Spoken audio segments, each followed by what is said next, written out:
Previously. They just look at their phone the whole day without, disengaged and call it then antisocial. So it's like physically they are not disabled, but they look like a disabled person. Like 肢体瘫痪心灵瘫痪不是肢体瘫痪心灵瘫痪 Yeah, that's what we call, because this is actually one of the most critical issue that the society is facing now.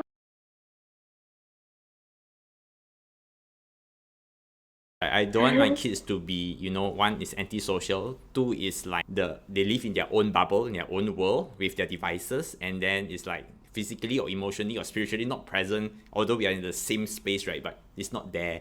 And then, of course, the values that we want in our children, and then like 10 years when they are 15, 16, what kind of relationships we want with our children. I don't want to be my child to be a robot. I talk about, because for Rudolf Steiner, he sectioned the children in years like 0 to 7 years old, 7 to 14, and then 14 to 21 years old. So 0 to 7 is all focused on the wheeling part. So they are doing a lot of handworks and stuff. And I'm not sure if you have tried crochet. Very hard. I also cry. Even if they have grade 8 certification, you ask them to play something for you on the spot, they cannot do it. They just couldn't, they don't, like, I cannot connect with the instrument that I'm learning, because I'm just there to take the certification like my parents asked me to. And then I also seen like children playing violin, like violin, they just chuck it one side after they finish their class. Sometimes they even forget to bring it back. They just don't have that connection. Like for my student, we started using flute during primary school years, and they take their flute like 宝贝 like that one. They really take care of their flute, and we have this very nice intimate flute ceremony, flute passing ceremony, where the grade 3 student, because they need to change their flute when they are in grade 3. There are 3 different types of flute they are going to use lah. So in short, I will have like grade 3 to pass the flute that they use to the grade 1s, because the grade 3 is going to upgrade to another type of flute. So when you see the little grade 1s, right, when they receive their flute, right, some of them cried, Wow. Because they would be like, they are like, they really waited so long, the anticipation. Of course, I have to do that lah. I have to create a story to let them feel that, this is a very precious thing. Now I come with the story. Yeah, you know the story. We like to show the share the story, because why I'm actually personally this story so intrigues me so much is because if you see 武侠片 got 人剑合一, and then if you see like the writer or the artist, they are at one with their instrument, whether it's a pen, whether it's a brush, whether if you're a sculptor, you and the sculpting piece of a knife or whatever, you are in sync. And to be in such it's a kind of flow state also to me lah, and then to be in harmony with an extension of you is something that intrigues me and makes me very, very, how to say, a bit high about this thing. So you would like to share your story? Okay, so I will show you the flute lah, so it's easier for you to see. This is what we use for, can you see? This is what we use for grade 1 to 3. All right, so the grade 3, they will pass this to the grade 1. So before this happened, I'll take this out and ask the children to actually touch it, to look at it, and I say this is a very magical flute. Okay, the thing is, you can only do this with a lot of children. Because why? Yes. Because their imagination and their creativity is protected. Yes. They are not dead yet. Yes. They are still very imaginative. They still believe in all these little things, because this is how the teachers make them relate to whatever they are doing. Because they are little children. So this is the flute that they are using. So you see these little holes. So what I do is, I tell the story of blind girl. She was born, not blind, sorry. She was born mute. She cannot speak. All right. So every day she will go to the woods and she cannot do anything because friends around her do not know how to communicate with her. So she's very sad. She's always alone. And she has a carpenter father who always make this little toy, the wooden toy for her to play with. And then it's very sad for the father to see, her daughter not being able to play with other friends. But he couldn't do anything about it. Until one day, he went to the woods and he was looking for, he's a carpenter, so he has to take wood and then he has to make little toys, right? So he heard this, ooh, very nice sound coming out from the woods. One part he has never heard before. So he went to the woods and he tried to find, what is that is making such beautiful sound? And he saw this big branch, a fallen tree on the ground with holes in it. Whenever the wind blows through the hole, it makes a very nice sound. It's like singing. It's like angels singing. And he's like, wow, this is a very good idea. And he thought of doing a very nice little thing that her daughter can play. So he made a very nice wood. He took it home and he carved it. And he made a little bird's nest so that the magical birds can stay in the bird's nest. So do you play? When they are not supposed to, you're not supposed to wake the magical birds. You're supposed to wait, let them stay there. And when they are ready, and you're gonna blow and they will sing beautiful notes for you. This is what I tell the student. And so ever since, the little girl has her very own flute, just like the one you're holding. The birds sing with the little girl every day. And that's how she got a lot of friends. Although she cannot speak, she'll play beautiful music and all the friends will sit there and they will listen. And they become very good friends with her in the end.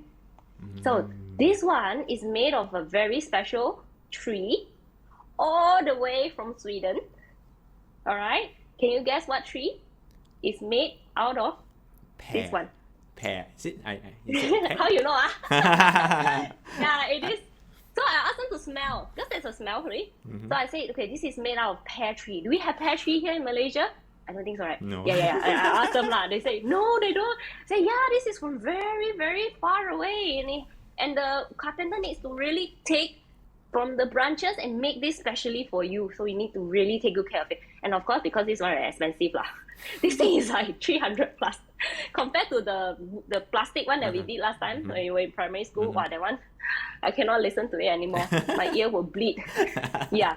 Of course, there's a reason why we use the wooden flute. Very long story also lah.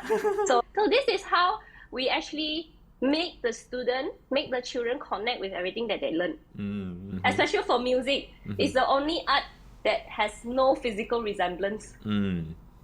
Yeah, this I quoted Rudolf Steiner, by the way. It's the only art form that has no physical resemblance. Yeah, from music lah. Yeah, lor. So just now, Hui Kee's story is like when the traditional kids, they are not connected to their instruments, so sometimes they treat their instruments very badly. And then I think Hui Kee will mention that some of them, the violin needs changing the string or the other components of it because it's treated so roughly. Then they need multiple change. But a lot of children, they love their instruments and then they treasure it.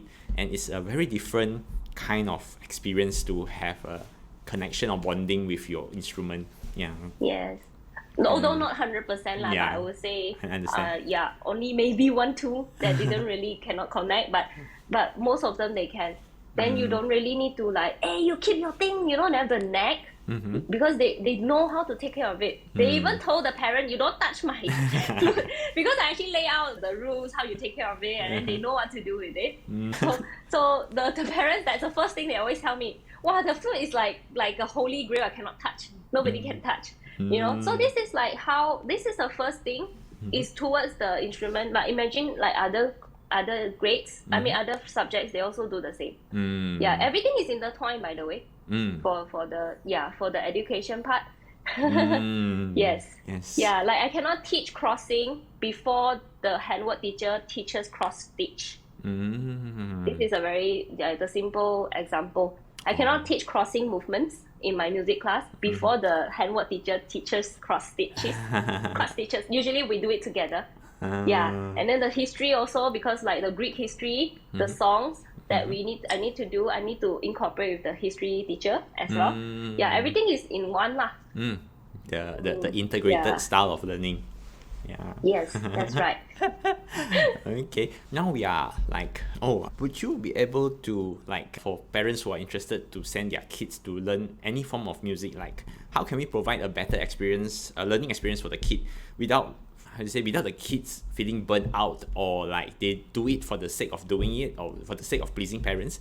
What is the way to go along with the kids and then motivate them, or how to say, to even discover if their children have, how to say, innate interest in, and then to groom their kids in the way that is organic or natural for the kid.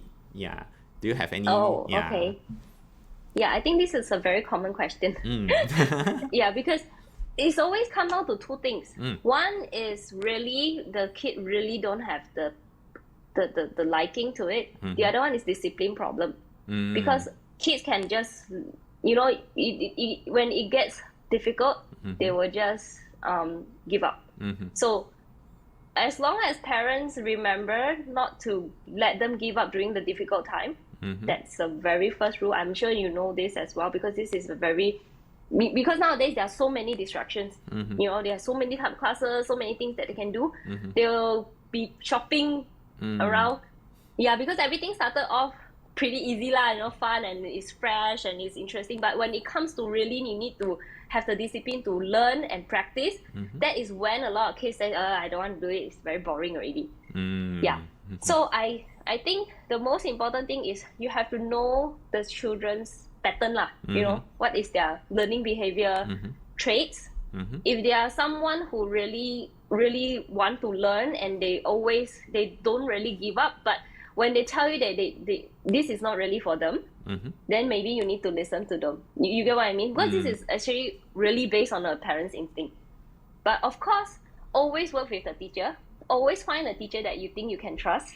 Some with the journey, and do not, you know, like a lot parents that they think they will cane when they cannot do something. Remember when you were young, you learn piano, and then the teacher like, wow, very fierce, you know, that kind of thing. Yeah. So of course, I don't think nowadays there are still teachers like that, but just in case, of course, you don't find teachers like that lah. Yeah. And another thing is, I would think the right timing to start also. Like I say, around 9. Yes. If you are talking about one-to-one, those serious music class, not like a group class that you can do music, like rhythm and movement, those are different. If you're doing like sit down one-to-one violin class, piano, or even vocal, you know, that kind of thing, yeah, maybe you can wait a little bit. You don't need to send like when they are 2 or 3 years old. Yeah. Because parents all very want their children to start everything early, right? The earlier the better. So, and this is what happens. Yeah, because we feel very burnt out by then, because I already learned this. I don't know what else I'm doing with it. I don't even understand. I just you know, yeah, like for my grade 4 students, they can create their own music sheets from nothing. Wow. So I mean, for the songs that they know, but they will find the right time signature. They will know how to do the notes, because that's what the learning is a bit terbalik lah. We give them the whole idea first, and then you break down to pieces. Instead of they give you a piece that you never seen before and say, okay, learn the notes and then play. You know? Yeah, we do it and like kind of like the other way around. You have to know the pieces, you know the sound first, and then only you know how it looks like on the paper. Yeah. So which is why we don't teach sheets music until grade 3, which is 9 years old. Yeah, lor. I see. Something like that. Did I answer your question? What was my question? No, the one you mentioned about the parents. How do they? Yeah. So in summary, it's like if it's one-to-one lesson after age 9 is better. And of course, you talk about discipline. You talked about knowing the child's temperament, and then also working with the teacher are 3 things that help your children having longevity in their musical journey lah, right? Yeah, that's the more healthy way. Yeah, if not because the last thing we want is the children to feel burnt out. You want them to feel to enjoy it. Yeah, because that is the whole purpose of doing this. If not, there's no meaning to it anymore. Yeah, because I've taught children who came to me as if I owe them money. Every time they come to my class, they give me that face. I don't want to. They really don't want to be there. This one is when you were running the music school that time, right? Yeah. When I was teaching. Not all lah. I'm talking about. I'm giving only the bad examples. Of course, there are a lot of very good students that I had. Yeah. But I mean, not only me, but I'm very sure a lot of my peers face the same problem. Yeah, because all the kids are like 拉牛上树 like they are very hard. Yeah, because it's very disconnected, and of course they feel very burdened and heavy because they need to do so much homework every day. And then it's just part of their homework, and it's not like for last time for me when I was young, it's actually for me to release my stress. Yeah, nowadays it's different. So the kid really stressed by playing iPhone now or whatever, it's not by playing piano anymore or playing the music. Yeah, so it's different kind of approach anymore and than us back in our days. Yeah. I just want to bring about a little bit about KL Steiner School. It's KLSS. It's located off Penchala Link after Wan Utama. And I think Hui Kee brought me on a tour, and I love the school a lot. It's on the mountain. Yeah, it's a stream running through the school.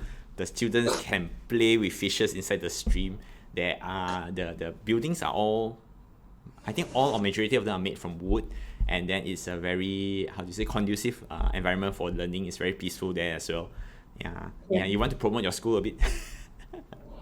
Sure. Yeah, so our school is, like I say, the first forest school in Malaysia, and it's a real forest school. So we have mosquitoes, of course. This is the most common question. Got mosquitoes in your school? I say, got mosquito, got snake, got bugs, got everything. Like anything you can expect in a forest, that's what we have.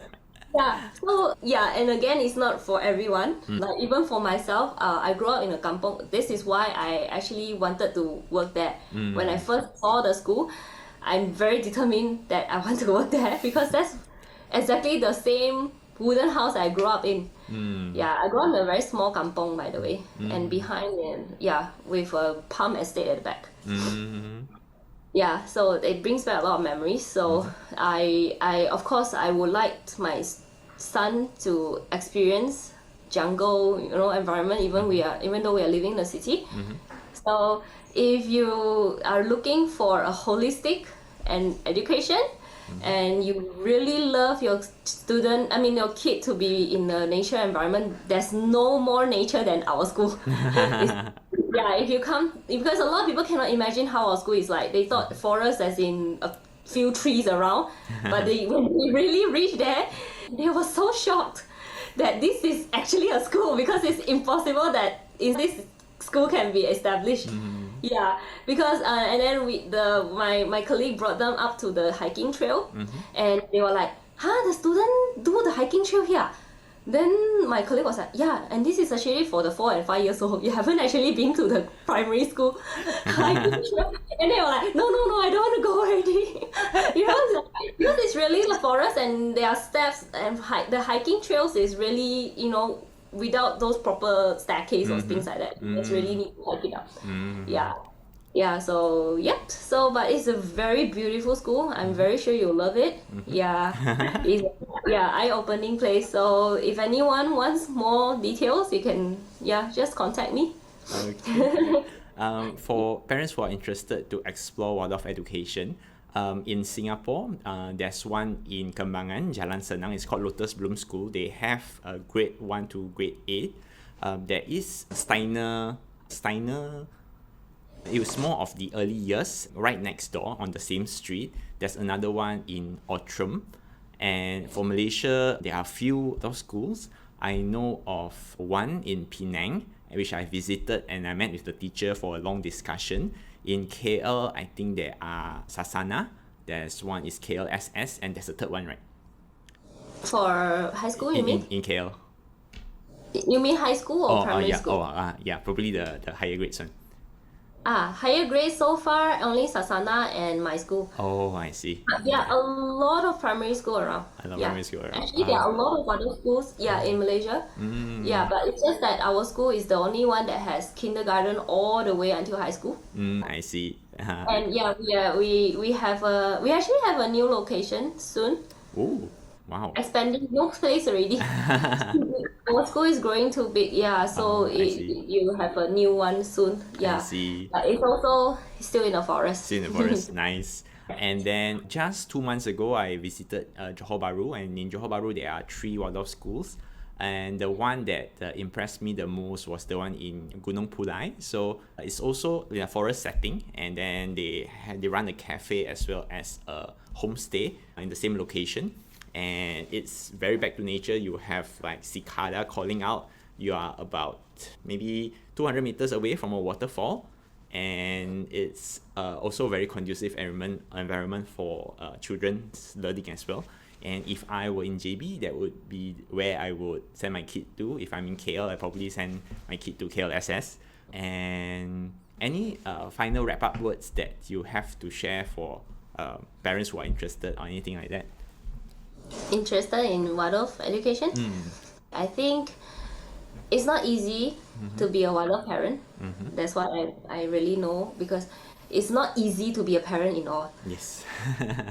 So it's actually not an easy decision for a parent to make for your children, because you do not know whether you'll make the right decision or not, or maybe how well this education can sustain, even though it's already 100 years old, but you have never heard of anyone actually graduated or working or anything. Actually, they have lah, I mean, overseas. But I'm someone who really trusts instinct and what your gut tell you. And of course, whatever you do with your life or your children's, as long as your heart is in the right place, I think that's all it matters lah. I just add a little bit more. There are Waldorf universities around, although not in Malaysia and Singapore, where there is the tertiary education. Whereas usually children who go through the Waldorf curriculum all the way after high school, they can take IGCSE, IB, or they go the A levels route. So if you still want your child to go through get the certification in the traditional way, you still can. It's not mutually exclusive. You still can. So yeah, if you like to consider an alternative education solution, there are a lot, and Waldorf is one of them. I'd like to thank Hui Kee for sharing her wisdom with us today. And if I'll leave some links at the bottom on the description subsequently when this gets posted. And thank you so much, Hui Kee, for being with us today. Thank you so much. I hope I'm of help. Yes, of course. You share a lot of wisdom. I'm not really like extremely expert in this yet. I'm just sharing some of my experiences. The journey of being a parent is also, how to say, is we never become expert parents, and then we learn along the way, and because of our children we grow a lot as a parent as well. Yeah, you would agree, right? Yes. I mean, if you're really a parent that really like to learn, like what my students' mom always say, you pay the fee for one children, but actually the whole family is actually benefiting from it. Wow. Yes. Because like me, I'm learning so much just because of my son. Like crochet lah, doing art, I'm doing all the baking and things like that I never done before. All because of him. Because the parents community is very strong, and they always have these things. They want the kids to actually see the hands-on that the parents are actually in, so that you can influence the kid to actually, this is how you do it. Yes. By action. Yes. Okay, Ken.